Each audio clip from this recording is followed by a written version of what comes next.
Mis hermanos, Dios les bendiga. Bienvenidos a un repaso de la lección de escuela sabática. Espero que este repaso sea de bendición para todos nosotros, podamos crecer en conocimiento y podamos ampliar más lo que viene hablando la lección de escuela sabática. Así que sean bienvenidos al canal Apología Adventista, donde el objetivo es que podamos profundizar en la Biblia, podamos profundizar en la lección de escuela sabática y así poder transmitir el mensaje correcto a la congregación. Hermanos, el objetivo de estos repasos de la lección no es para que sustituyan su estudio personal.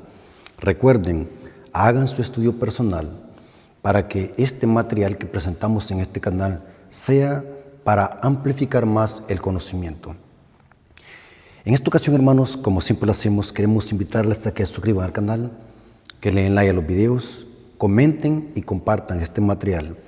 Para nosotros esa es una enorme bendición que usted apoye este ministerio para que podamos alcanzar a muchas almas, a miles y millones con la verdad presente.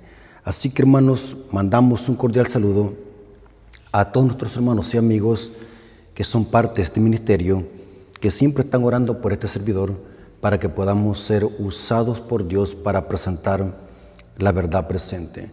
Así que, hermanos, la gloria sea para nuestro Dios, porque nos permite usar este medio y así poder llegar hasta sus hogares con la verdad presente, temas sólidos y profundos de la Biblia.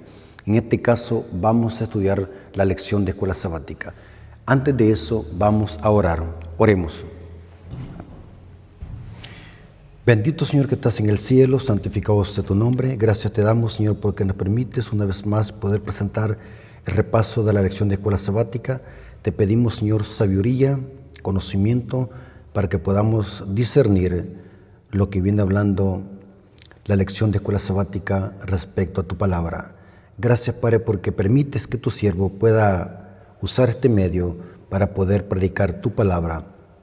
Bendice a tus hijos, aquellos que van a escuchar este mensaje, que ellos sean edificados y puedan ampliar más el conocimiento de tu palabra. Te lo suplicamos en el nombre de Jesús. Amén. Mis hermanos, Dios les bendiga. Quiero que tomen papel y lápiz, quiero que se consigan la lección de escuela sabática y abran su Biblia. La lección de escuela sabática es la lección número 8. Dice como título, Instruyendo a los discípulos, parte 2. La semana pasada estudiamos la parte 1, hoy es la parte 2. Dice el versículo para memorizar lo siguiente, Marcos 10:45. Marcos 10:45 dice así, porque el Hijo del Hombre tampoco vino para ser servido, sino para servir y dar su vida en rescate por muchos. Es importante, hermanos, que nosotros entendamos el evangelio práctico. Cristo aquí está enseñando el evangelio práctico. Si nosotros queremos ser grandes en el reino de Dios, tenemos que servir. La humildad y el servicio en el evangelio no es sinónimo de debilidad. En el plan de salvación, el servicio abnegado, el servicio a los demás, la humildad es sinónimo de fortaleza, de ser grande en el reino de los cielos. Noten que en la sociedad que vivimos, esto puede ser sinónimo de debilidad, servir a otros, humillarse ante otros. Pero cuando vamos a la Biblia, en el plan de salvación, el servicio y la humildad es sinónimo de poder, de fortaleza. Por eso, hermanos, Cristo es lo contrario a Satanás. Satanás quiso exaltarse, buscando adoración de los ángeles. Pero vemos de que Cristo vino a demostrar lo contrario. Cristo sirvió a los demás, Cristo fue humilde hasta el punto de morir por otros. Y dice la Biblia que el Padre lo exaltó, mientras que el diablo, dice Isaías, que como quiso exaltarse y sentarse en el trono de Dios, igualándose a Dios, dice que Dios lo derribó. Noten qué interesante que cuando vemos nosotros el carácter de Cristo al carácter satánico que posee Lucifer, vamos a ver de que son polos contrarios, porque el evangelio, en esencia, el evangelio práctico se basa en esto. servir. Debemos de ser bendición para otro. Hemos venido nosotros a ser bendición, a dejar huellas sin pisotear a otro. Y ese es el evangelio que Cristo enseñó en esta tierra, porque el Hijo del Hombre tampoco vino a ser servido, sino para servir y dar su vida en rescate por muchos. Ahora vamos a pasar al día domingo. El día domingo viene tratando un tema interesante, una temática interesante que Marcos lo registra en su evangelio. Juan Marcos registra en el día domingo una temática sobre el matrimonio y también sobre el divorcio. El domingo dice el plan de Dios para el matrimonio. Cuando nos vamos a la Biblia, hermanos, es importante entender que el matrimonio es una institución divina que Dios la instituyó en el Edén, antes de entrar el pecado. El matrimonio bíblico es entre un hombre y una mujer, no entre Adán y Esteban. ¿Me doy a entender? El matrimonio genuino es creación de Dios. El plan de Dios cuando casó a la primer pareja, Adán y Eva, fue de que el matrimonio fuese perdurable, porque el matrimonio es una tipología de la relación que debe tener Cristo, o mejor dicho, la iglesia con Cristo y Cristo con la iglesia. Es una relación recíproca.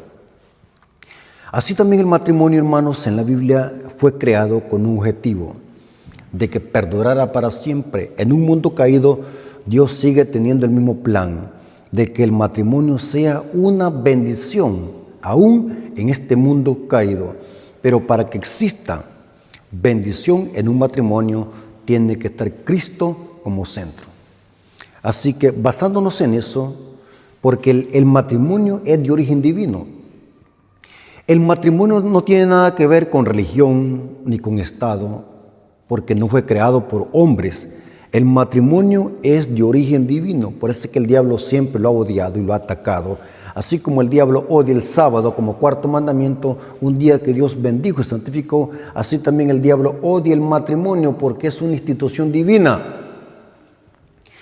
Ahora vamos a ver algo interesante, que en Marcos capítulo 10, versículo 2 al 12, vemos que los fariseos hacen una pregunta tentadora a Cristo respecto al matrimonio y al divorcio.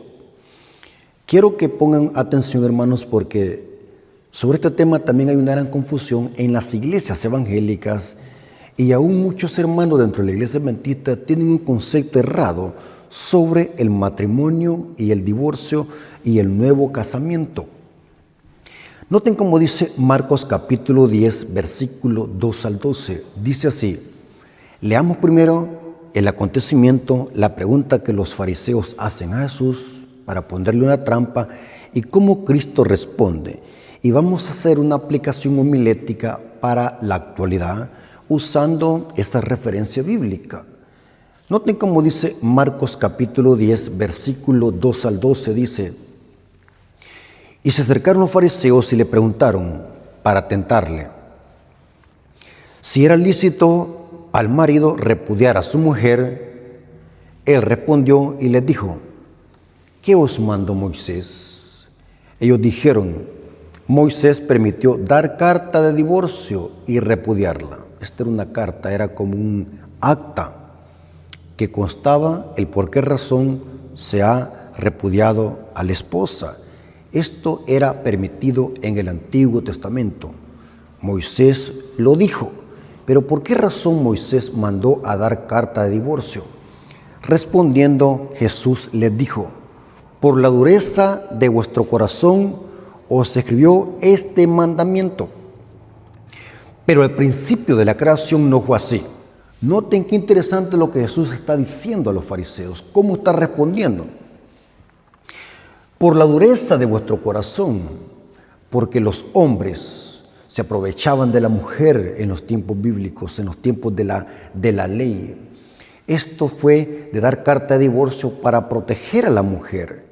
La carta de divorcio era como un acta, como una recomendación, donde se explicaba el por qué razón ese marido estaba despidiendo a su mujer.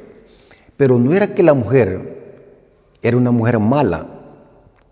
Y es bien importante, hermanos, que en la ley mosaica habían casos donde repudiaban a la mujer por cualquier cosa. Por eso es que dice, por la dureza de vuestro corazón. Pero el principio de la creación no fue así. Varón y hembra los hizo Dios. Por eso dejará al hombre a su padre y a su madre y se unirá a su mujer y los dos serán una sola carne. Así que ya no son más dos, sino uno. Noten que Cristo está haciendo una referencia al Génesis.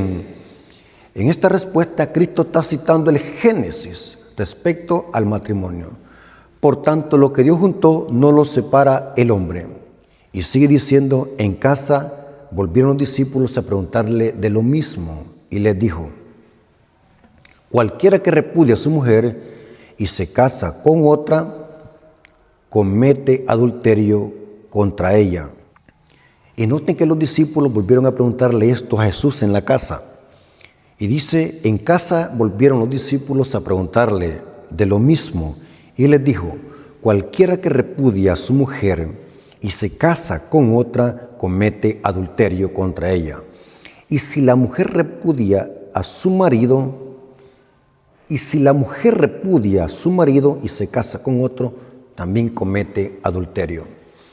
Ahora, quiero que veamos un poco lo que dice el comentario de la lección de escuela sabática y después vamos a leer una cita del Espíritu de Profecía.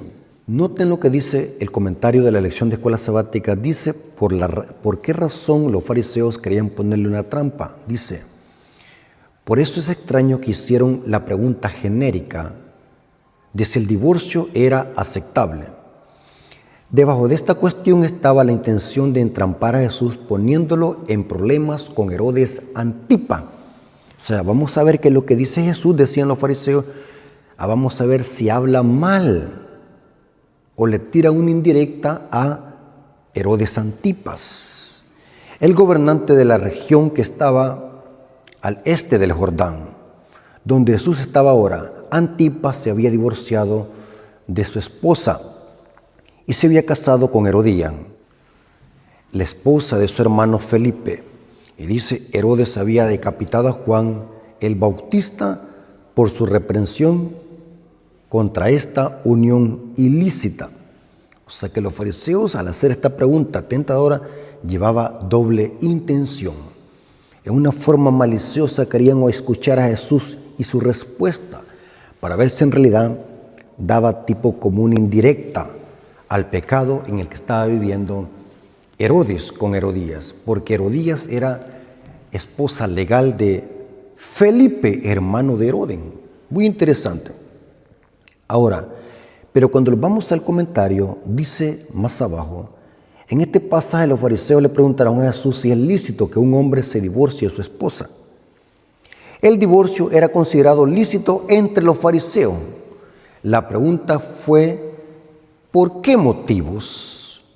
Y dice, la escuela o facción farisaica de Shammai era presumiblemente más restrictiva, ya que solo permitía el divorcio por infecundidad, o sea, porque no quedaba embarazada la mujer, también por abandono afectivo o por infidelidad. Y dice, por su parte, la escuela de Hailei era mucho más indulgente, ya que permitía el divorcio por casi cualquier razón, aunque su proceso para concederlo era mucho más complejo, con la idea de que ello ayudara a frenar las cosas. O sea, para que pensaran si era correcto que se divorciaran, por eso que era más difícil divorciarse en la escuela de Hailei. Ahora, cuando vemos nosotros la pregunta que los fariseos hacen a Jesús y la respuesta que da Jesús, concluimos lo siguiente. El divorcio no es que sea un mandamiento.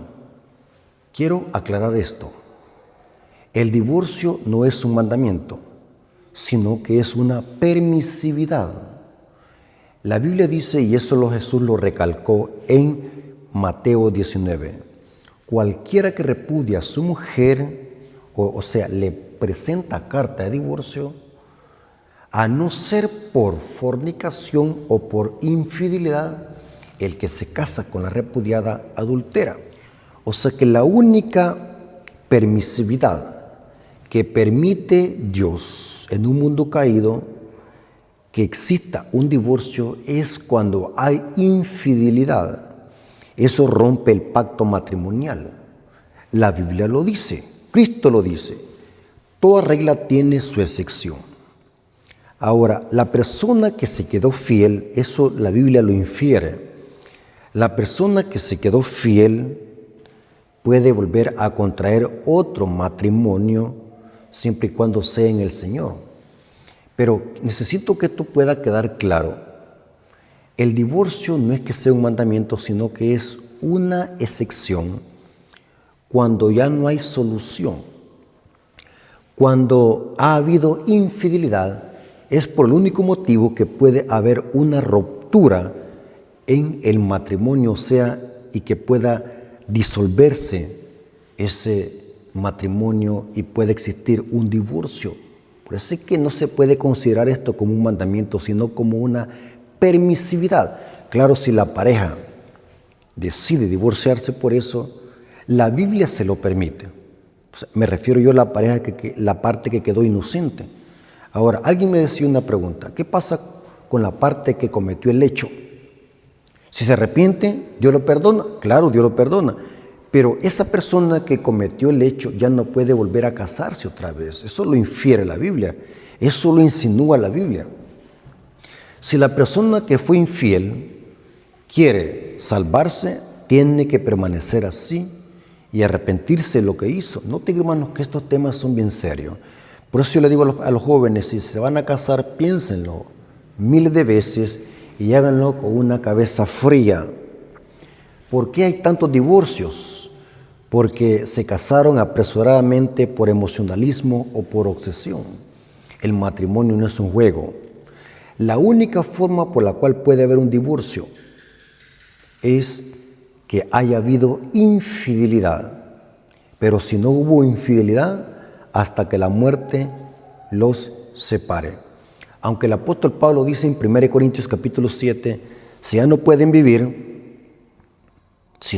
ya no pueden armonizar, sepárese, pero quédese sin casarse. O sea que en ese caso ya no puede haber un segundo matrimonio, según las instrucciones de Pablo en 1 Corintios capítulo 7. Si los caracteres no armonizan, si hay problemas y hasta se puede llegar a la violencia, la Biblia apoya que pueda haber una separación. Pablo lo dijo. Pero hay un problema: quédese sin casarse. O sea que en este caso la parte inocente o cualquiera de los cónyuges no puede volver a casarse. Porque la única forma de que pueda disolverse un matrimonio y la parte inocente pueda volver a casarse, la Biblia enseña de que es solamente que haya habido infidelidad. Aunque no hay un texto bíblico que lo diga claramente, pero se infiere. ¿Qué es inferir? Se sobreentiende, porque no hay ningún pasaje bíblico que lo diga, de que la parte inocente que se divorció por causa de infidelidad no pueda volver a casarse. No hay ninguna instrucción directa o indirecta en la palabra de Dios. Es muy importante que tengamos eso. Ahora bien, cuando el apóstol Pablo dice en 1 Corintios 7, dice que la mujer está ligada al marido por la ley mientras él vive. Cuando el marido vive, queda libre de la ley del marido. Ahora, pero es importante entender que el contexto de ese pasaje no es de lo mismo que Cristo está hablando en Mateo 19 y acá en Marcos capítulo 10, 2 al 12. Los contextos de Pablo y de Cristo son diferentes. Pablo está hablando de permanecer unidos con la esposa para siempre, mientras no haya habido infidelidad. Porque de lo contrario, Cristo con Pablo se contradice y Pablo con Cristo se contradice. ¿Me doy a entender? Porque la única forma de que puede romperse el matrimonio y pueda existir un divorcio es por infidelidad, si ya no hay escapatoria, o sea, si ya no hay otra opción. ¿Me entienden? Por eso es que se le conoce esto ley permisiva. No es que sea un mandamiento. La Biblia no es que ande mandando a las parejas que se divorcien.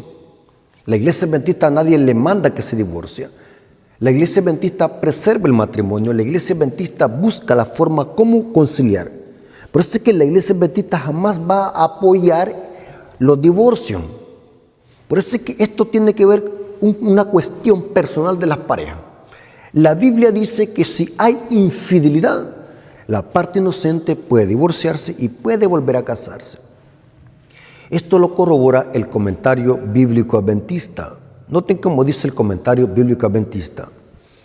Bajo la ley mosaica, la infidelidad en el matrimonio exigía pena de muerte. Levíticos 20:10. Y no el divorcio. Además, bajo la ley mosaica, la pena de muerte era obligatoria, según la ley cristiana aquí expuesta. El divorcio no es obligatorio. Noten, ni tampoco es un mandamiento, sino que es permitido. O sea, cuando ya el agua le llegó al cuello, si ya no hay otra opción, la Biblia lo permite, es una permisividad.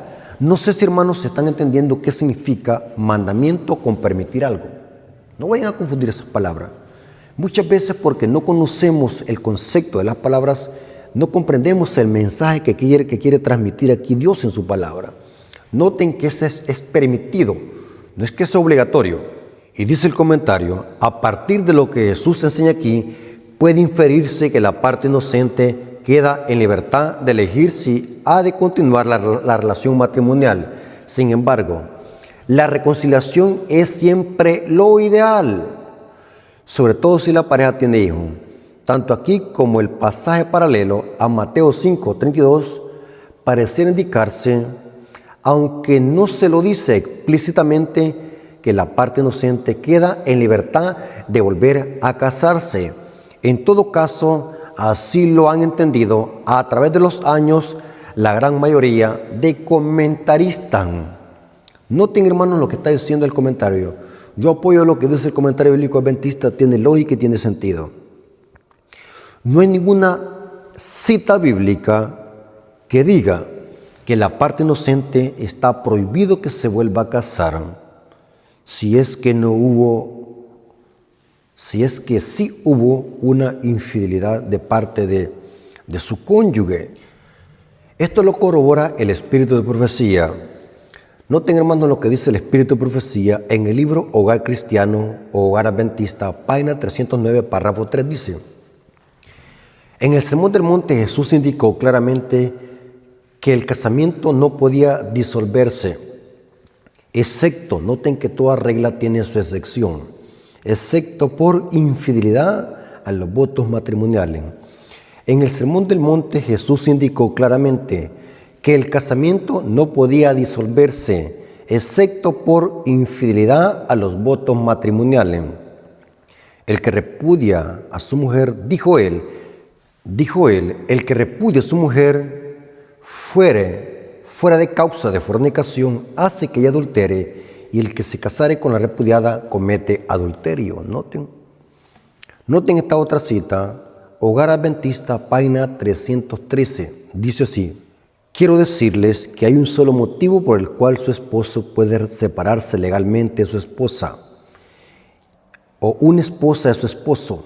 Este motivo es el adulterio. Si vuestros temperamentos no congenian, no glorificaréis a Dios cambiando dichos temperamentos. O sea que por el temperamento y por el carácter no puede existir un divorcio. Cristo lo está diciendo y lo corrobora la sierva del Señor, los testimonios. Entonces, es importante que nosotros entendamos el mensaje que Cristo está transmitiendo a los fariseos. Aunque era una pregunta tentadora que los fariseos estaban haciendo a Cristo, pero Cristo respondió correctamente, citando la Escritura. ¿Por qué Moisés mandó a dar carta de divorcio? Por la dureza de vuestro corazón, pero al principio no fue así. Cristo mandó a los fariseos a que estudiaran el libro de Génesis. Ahora, quise hacer ese paréntesis para que comprendiéramos bien sobre el tema de el matrimonio, adulterio y nuevo casamiento. Sobre el nuevo casamiento, hay muchas citas del Espíritu de Profecía que dicen de que la parte inocente puede volver a casarse pero siempre y cuando haya habido infidelidad. La parte culpable simplemente tiene que arrepentirse de lo que hizo y permanecer solo hasta que Jesús venga por segunda vez. Eso lo infiere la Biblia y el espíritu de profecía. Ahora pasemos al día lunes. El día lunes dice Jesús y los niños. Es interesante que en este mismo capítulo de Marcos, capítulo 10, después de que Jesús habló del matrimonio, ahora Cristo habla de los niños. Marcos capítulo 10, versículo 13 al 16. Y le presentaban niños para que los tocase. Y los discípulos reprendían a los que le presentaban. Viéndolo Jesús se indignó y les dijo: dejad que los niños venir a mí y no se los impidáis. O sea, que los padres detenían a los niños y los discípulos los detenían a los niños cuando los niños querían ir a abrazar a Cristo o a saludarlo, no sé, pero dice que se acercaban los niños. Y Cristo les dijo: dejad que los niños vengan a mí, no se los impidáis, porque los tales es el reino de Dios. Noten, hermanos, que un niño no necesita ser bautizado, porque un niño es inocente. De los tales es el reino de los cielos. Y dijo Cristo, comparando a un niño con la humildad que deben de tener los discípulos de Cristo, dijo: de cierto digo, que el que no recibe el reino de Dios como un niño, o sea, aquí Cristo está exaltando humildad, no entrará en él. Y tomándolos en los brazos, poniendo las manos sobre ellos, los bendecía. Ahora, ¿cuál enseñanza es para nosotros? Los discípulos parecen no haber entendido la enseñanza de Jesús en Marcos 9. ¿Se acuerdan la semana pasada lo que vimos? Que debemos de ser humildes como un niño, no inmaduros, sino la humildad que tiene un niño. Y dice, los discípulos parecen no haber entendido la enseñanza de Jesús en Marcos 9, acerca de la necesidad de recibir el reino de Dios como un niño. El énfasis de Cristo aquí es enseñar la humildad que debemos de tener. Ahora reprendía a quienes traían niños a Jesús para que los bendijera, tal vez porque pensaban que no tenía tiempo para algo tan importante, según ellos. Hermanos, el requisito para entrar en el reino de los cielos es ser humildes como un niño. Cristo dijo: sed mansos y humildes de corazón, como lo soy yo, y hallaré descanso para vuestras almas.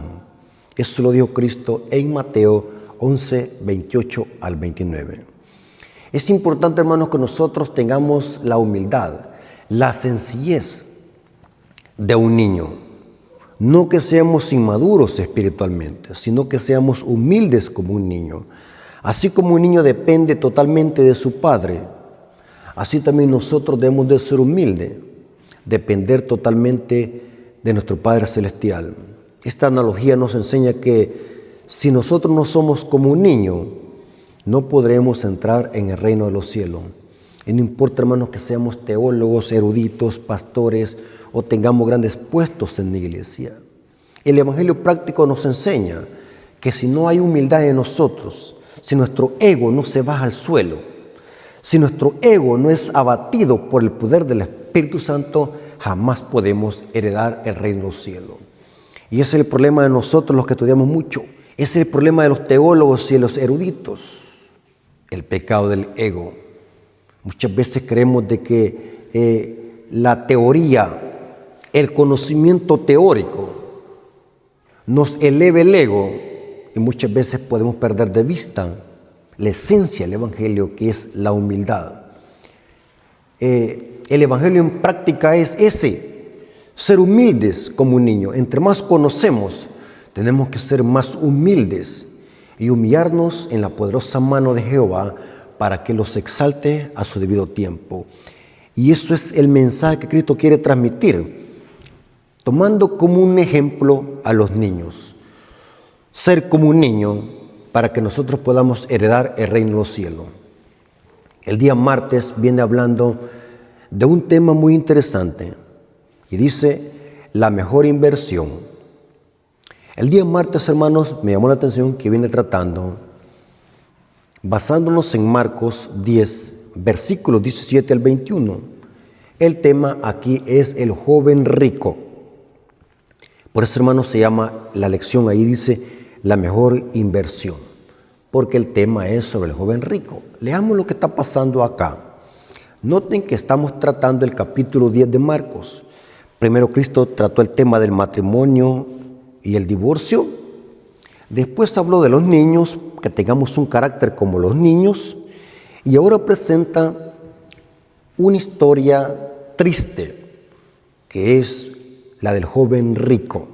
Veamos lo que está pasando. Marcos capítulo 10, versículos 17 al 21. Al salir él para seguir su camino, vino uno corriendo. Noten, es importante, esto que hizo esta persona es muy bueno, salió corriendo. Para seguir a Cristo, hermanos, no tenemos que dudar. Corramos, no dudemos. Hay gente que dice, lo voy a pensar. Hay gente cuando le dice a uno, hermano, ¿usted qué quiere?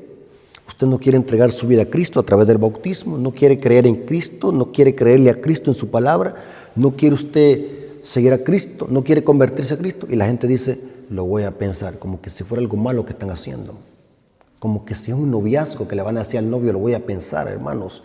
Hay gente que así dice, lo voy a pensar. Pero la Biblia dice que para seguir a Cristo no hay que pensarlo, tenemos que salir corriendo. Este joven hizo algo bueno, inició muy bien, vino uno corriendo e hincando la rodilla delante de él le preguntó, esto es muy bueno también. Se arrodilló delante de Jesús, o sea que hincó solamente una rodilla. Esto es muy bueno, porque Jesús es el Hijo de Dios. Hasta aquí este joven va bien. Sale corriendo, se hinca con una rodilla delante de él y le preguntó, maestro bueno. Noten, aquí también es muy bueno lo que hizo, porque está mostrando reverencia ante el maestro. Maestro bueno, ¿qué haré para heredar la vida eterna? Esta pregunta fue muy buena también, que merecía una respuesta. Maestro bueno, ¿qué haré para heredar la vida eterna? Jesús le dijo, note cómo responde Cristo. ¿Por qué me llamas bueno? Ninguno es bueno sino solo uno, Dios. Otros evangelios dice, solo mi Padre que está en los cielos. Quiero hacer un paréntesis, hermanos, sobre esta expresión de Jesús. Jesús no está diciendo que Él es malo. Cristo lo que quiere es observar la reacción y la intención del joven rico sobre lo que Jesús va a responderle. Cristo está en calidad de hombre. La misión de Cristo era exaltar al Padre, no exaltarse a sí mismo. Recordemos que Cristo era nuestro maestro, por excelencia humilde, y lo demostró en su ministerio, sirviendo y muriendo por muchos. Pero noten que Cristo le dice, ninguno hay bueno sino solo mi Padre que está en los cielos. Cristo quería plasmar en la mente del joven rico cuál era el concepto que el joven rico tenía de Cristo. Quería saber cuál era el concepto. Jesús le respondió, ninguno hay bueno sino solo mi Dios, o sea, mi Padre que está en los cielos. Los mandamientos saben. Noten que Cristo fue práctico. Los mandamientos sabes, no adulterarás, no mates, no hurtes, no digas falso testimonio, no defraudes, honra a tu padre y a tu madre. Y entonces respondiendo le dijo, maestro, todo esto lo he guardado desde mi juventud, o sea, era hijo de padres cristianos, hijo de padres judíos, por lo que se entiende, conocedores de la Torá. O sea, que este joven rico provenía de una familia cristiana. Hagamos una aplicación homilética. Este joven rico había nacido en una familia de teólogos. Este joven rico había nacido en una familia de padres cristianos. Este joven rico había nacido en una familia donde tenía dinero. Y estos padres habían mandado a este hijo a estudiar a las mejores universidades cristianas. Noten qué interesante. Pero el joven rico le dice, Señor, todo esto lo he guardado desde mi juventud. Y quiero decirles, hermanos, que el joven rico está diciendo la verdad. No está mintiendo, es sincero. Porque para decirle eso al maestro, tener de frente al maestro y decirle, Señor, eso que me estás diciendo, todo esto lo he guardado desde mi juventud. Pero ahora noten Cristo lo que está proponiéndose con esta respuesta. Cristo usa una metodología para enseñarle una verdad espiritual que el joven rico desconocía. Noten que Cristo lo lleva al joven rico de lo que conoce a lo que desconocía. Si quieres entrar en la vida eterna, guarda los mandamientos, no cometas adulterio, no robes, no mates, etcétera, etcétera. El joven rico inmediatamente responde con el pecho engreído, posiblemente esperando que Cristo lo felicitara y decirle: miren, aquí tenemos un ejemplo, un hombre temeroso de Dios, cristiano, conocedor de la ley, obedece los mandamientos. El joven rico esperaba una felicitación. Pero noten cómo el maestro ahora responde: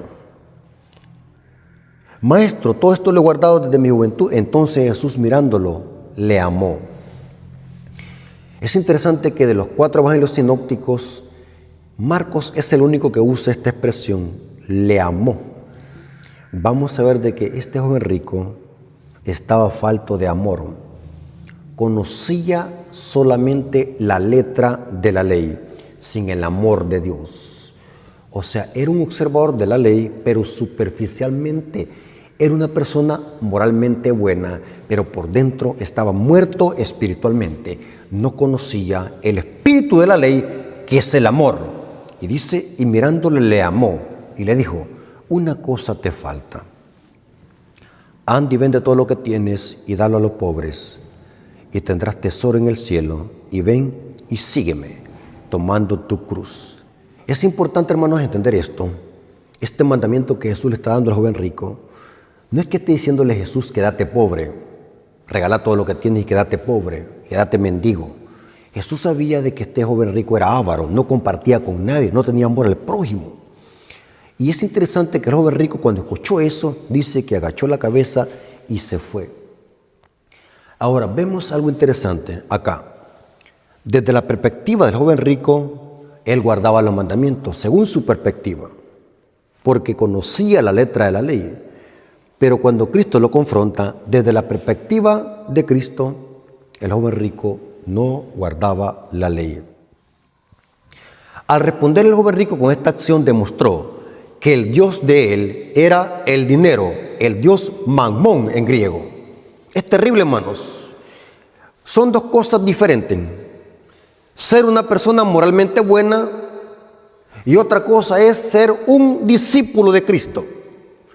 Cuando el cristiano se confronta con Cristo, las cosas terrenales pierden significado. Y es bien importante entender, hermanos, que aunque las riquezas Dios las da, son bendición de Dios. Porque el pecado no está en tener dinero. Nunca se vaya a confundir eso, de que es pecado tener dinero. Usted puede ser rico, el hombre más rico del mundo. El problema no es eso. El problema es el amor a la riqueza. Porque usted puede ser tan avaro como un rico que tiene millones de dólares, como también un pobre puede ser avaro con $1 que tenga en la bolsa. El problema es mental, no económico. Hermanos, el joven rico demostró de que él no guardaba la ley de Dios como Dios lo pedía. Él guardaba la ley, pero de una forma superficial, solamente en letra, y no conocía el espíritu de la ley, que es el amor. Dice Pablo, leámoslo, Romanos 13, versículo 10. La esencia de la ley, ¿cuál es? El apóstol Pablo lo dice en Romanos 13:10 lo siguiente. Noten, el amor no hace mal al prójimo, así que el cumplimiento de la ley es ¿el qué? El amor. Entonces, hermanos, el joven rico no guardaba la ley. El Dios de él era el Dios dinero, el Dios Mamón a los griegos, el Dios de las riquezas, el Dios de la avaricia. Y noten qué interesante lo que dice el espíritu de profecía sobre esta actitud del joven rico. Fe y Obras, página 71, párrafo 2 dice: ahora bien, hablando del joven rico, él no había guardado los mandamientos en lo absoluto. Debería haber aceptado a Jesús como su Salvador y haberse asido de su justicia. Entonces, al poseer la justicia de Cristo, hubiera podido guardar la ley de Dios. El joven maestrado no podía hollar la ley debía respetarla, debía amarla. Entonces Cristo había aportado el poder divino para combinarlo con las fuerzas humanas. Esta cita está diciendo que al joven rico le faltaba asediarse, o sea, aferrarse de la justicia de Cristo, y demostró con esta actitud que lo que profesaba eran mentiras, no guardaba la ley. Porque el centro de la ley es Cristo. La ley es un reflejo del carácter de Cristo y Cristo es amor. 1 Juan 4:8 dice que el que no ama no ha conocido a Dios porque Dios es amor. Por eso, hermanos, es un gran error garrafal andar diciendo que los fariseos guardaban la ley. El joven rico no guardaba la ley. Los fariseos no guardaban la ley. Una cosa es profesar guardarla y otra cosa es guardarla.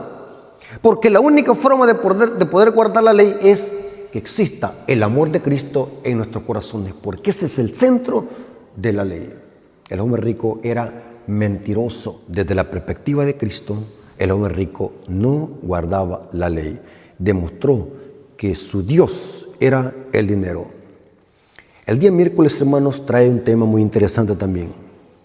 El día miércoles dice, ¿puedes beber mi copa? ¿Por qué este título? Vamos a ver de que en los versículos siguientes del capítulo 10, porque noten que toda esta escena de esta semana está basado en los acontecimientos plasmados en Marcos capítulo 10. ¿Por qué este título? Vamos a ver de que habla de la muerte de los apóstoles.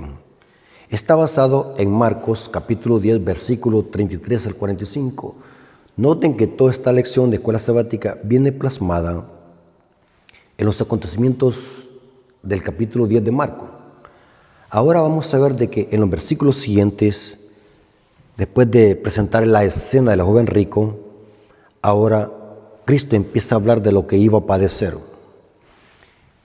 Marcos capítulo 10, versículo 33 al 45 dice, he aquí subimos a Jerusalén, y el Hijo del Hombre será entregado a los principales sacerdotes y a los escribas, y le condenarán a muerte, y le entregarán a los gentiles, y le escarnecerán, o sea, se burlarán y lo azotarán y escupirán en él, y le matarán.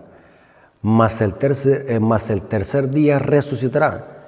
Entonces Jacobo y Juan, hijos de Zebedeo, se acercaron diciendo, Maestro, querríamos que nos hagas lo que pidiéramos.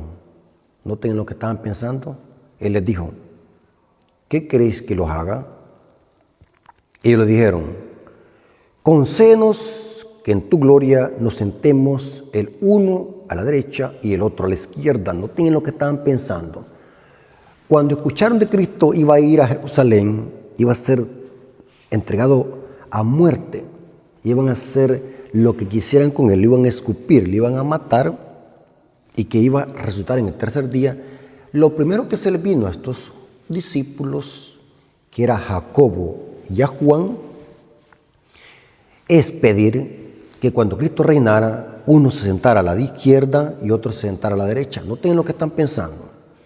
Entonces Jesús les dijo, no sabéis lo que pedís. Podéis beber del vaso que yo bebo y ser bautizados con el bautismo que yo soy bautizado. Ya vamos a ver qué significa eso.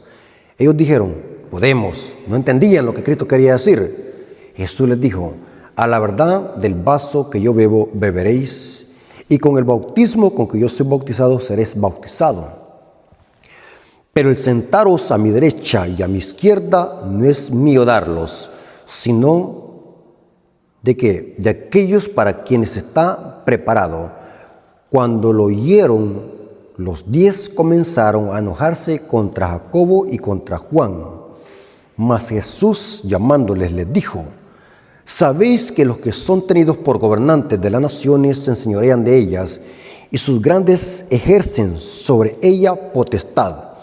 Pero no será así entre vosotros, sino que el que quiera hacerse grande entre vosotros será vuestro servidor, y el que de vosotros quiera ser el primero será siervo de todo. Porque el Hijo del Hombre, noten que este es el versículo para memorizar, porque el Hijo del Hombre no vino para ser servido, sino para servir y para dar su vida en rescate de muchos. Hermanos, Aquí vemos que Jesús está presentando el evangelio práctico. Este problema, hermanos, que el reino de los cielos no es como ganar una lotería, no es como ganarse un premio. No es eso el reino de los cielos, hermano. El reino de los cielos, hermanos, se gana a través de Cristo, obedeciendo su palabra, humillándose, sirviendo a los demás, amando al prójimo. Noten, este es el evangelio práctico. Es muy importante que entendamos eso. Los discípulos, en lugar de estar pensando en otra cosa, estaban pensando en avaricia. Esto es avaricia, ego. Necesitaban humillarse como un niño. Porque aquí vemos, hermanos, de que Jesús le estaba diciendo a los discípulos: pueden beber de la misma copa que yo bebo y ser bautizados con el mismo bautismo. Pero eso no pueden aceptarlo así por así. Cristo se refería de que ese bautismo que él iba a ser bautizado, así los discípulos iban a padecer también como él iba a morir. El bautismo aquí se usa en una forma simbólica para hablar de que los discípulos iban a morir, así como Cristo iba a morir. La diferencia es que Cristo iba a morir para salvarnos. La muerte de Cristo era una muerte expiatoria, pero los discípulos iban a morir igual como Cristo, iban a padecer persecución igual como Cristo. Ese es el énfasis de ser bautizados y beber la copa de Cristo. Y saben, hermanos, que todos aquellos que siguen a Cristo de corazón y le sirven de corazón, van a beber la misma copa, van a beber la misma bebida, van a ser bautizados con el mismo bautismo de Cristo, porque es un énfasis a que vamos a ser perseguidos como los discípulos. Y noten cómo dice el comentario de la lección de escuela sabática sobre este tópico.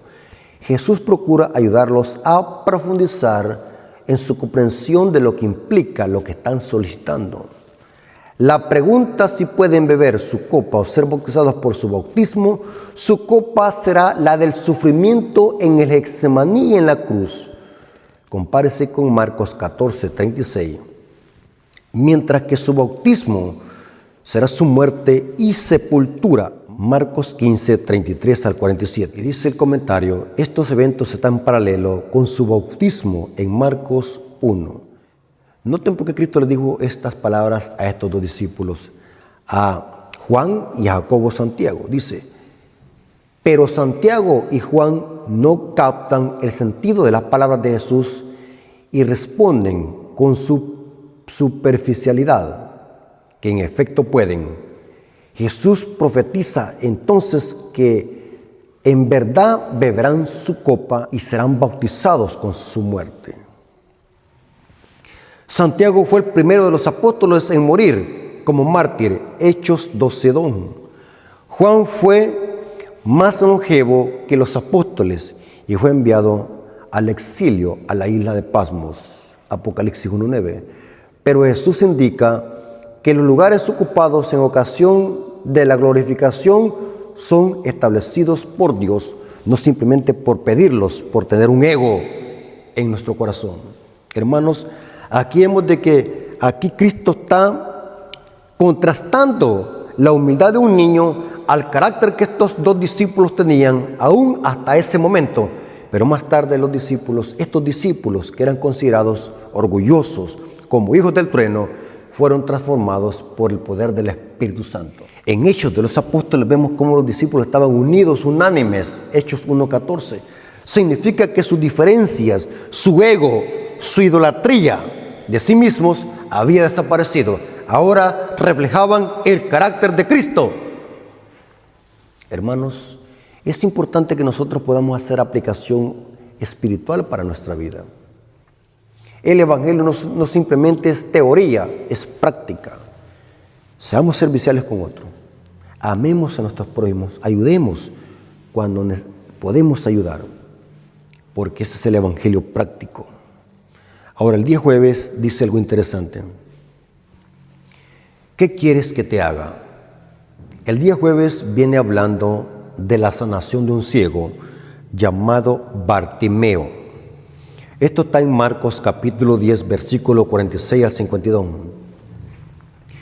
Entonces, viniendo a Jericó, Al salir de Jericó, él y sus discípulos y una gran multitud, Bartimeo, el ciego, hijo de Timeo, estaba sentado junto al camino mendigando. Y oyendo que era Jesús de Nazareno, comenzó a dar voces y a decir: Jesús, hijo de David, ten misericordia de mí. Y muchos reprendían para que se callase. Pero él clamaba mucho más y decía: Hijo de David, ten misericordia de mí. Jesús pudo notar la angustia y desesperación de este ciego. Entonces Jesús, deteniéndose, mandó a llamarle. Y llamaron al ciego diciendo: Ten confianza, levántate. Te llama él. Entonces, arrojando su capa, noten, que instante corrió. Noten, no anduvo diciendo lo voy a pensar. Saben que cuando la gente dice lo voy a pensar, cuando le hacemos el llamado para que se entreguen a Cristo y se bauticen, y la gente dice lo voy a pensar, están diciendo en una forma indirecta no. Porque cuando hay conversión en el corazón, cuando la gente ha creído al mensaje, sale corriendo. Noten que dice que arrojó su capa, se levantó y vino a Jesús. Respondiendo Jesús y le dijo: ¿qué quieres que te haga? El ciego le dijo, Jesús hace esta pregunta no es porque él no sepa lo que está pasando. Simplemente Jesús quería saber qué es lo que deseaba el hombre. Algunas veces necesitamos expresar lo que queremos. ¿Qué quieres que yo haga? El ciego le dijo: Maestro, que recobre la vista. Y Jesús le dijo: vete, tu fe te ha salvado. Y enseguida recobró la vista y seguía a Jesús en el camino. Ahora, ¿qué podemos aprender de esto, hermanos? Quizás nosotros no estamos ciegos físicamente, pero es posible que estemos ciegos espiritualmente. La ceguera espiritual es más peor que la ceguera física. ¿Qué es un ciego espiritual? Es aquel que no obedece la palabra de Dios, es aquel que no cree en la palabra de Dios. Es un ciego espiritual y es un muerto espiritual. Aunque Bartimeo fue sanado de su ceguera física, Dios también lo sanó de su corazón, porque el texto dice: y le seguía, recobró la vista y le seguía. Ahora, noten lo que dice el comentario de este día. Jesús se detiene y pide que llamen al hombre ciego. Significativamente, el hombre arrojó su capa al acudir a Jesús. En esos días, las personas ciegas estaban en lo más bajo de la sociedad, junto con las viudas y los huérfanos. Eran individuos que estaban por debajo del nivel de la subsistencia y el verdadero peligro. La capa constituía la seguridad de aquel hombre. Despojarse de ella significaba que tenía fe en que Jesús le sanaría. Lo que yo comprendo de lo que dice aquí este comentario es que posiblemente esa capa que usaba Bartimeo le servía de protección de la lluvia, del frío, para protegerse o para vestirse, no sé. Era lo único que tenía. Pero este hombre arrojó lo único que tenía y corrió a seguir a Cristo. Hermanos, cuando Cristo llega al corazón de nosotros, todo lo que tenemos en esta vida, Pablo dijo, lo he considerado como basura. No es que no vamos a disfrutar las bendiciones de Dios, no se vayan a equivocar. Como hijos de Dios hemos sido llamados a que seamos administradores, que seamos cuidadosos y disfrutemos los bienes materiales, pero nunca nos vayamos a olvidar de aquel que es el dueño del oro y la plata. Hermanos, no hay nada en este mundo que pueda compararse con la gloria venidera. Los bienes materiales son una bendición de Dios, pero que eso nunca nos aparte del galardón y que nuestros ojos siempre estén puestos en Cristo, el autor y consumador de nuestra fe. Hermanos, hay que darle gracias a Dios por las bendiciones que usted tiene, ya sean carros, familia, ya sea dinero o un buen trabajo o una buena casa, pero nunca se vaya a olvidar de Dios. Nunca se va a olvidar de las necesidades de su prójimo. ¿Quién es mi prójimo? Aquel que está al lado mío y que necesita mi ayuda. Ese es el evangelio práctico que Cristo está demostrando a través de Marcos en este gran capítulo que es el capítulo 10. Hermanos, espero que este repaso de la lección haya sido una bendición y que podamos nosotros tomar estas lecciones para aplicarlo a nuestra vida espiritual. Dios nos bendiga, hermanos, y que Dios tenga misericordia en nosotros y que cada día podamos vivir con nuestros ojos puestos en Jesús, el autor y consumador de la fe. Vengamos de rodillas para darle gracias a Dios por esta lección y por este repaso. Vengamos de rodillas. Bendito Señor que estás en el cielo, santificado sea tu nombre. Gracias, Señor, porque nos permitiste tener repaso de la lección de escuela sabática.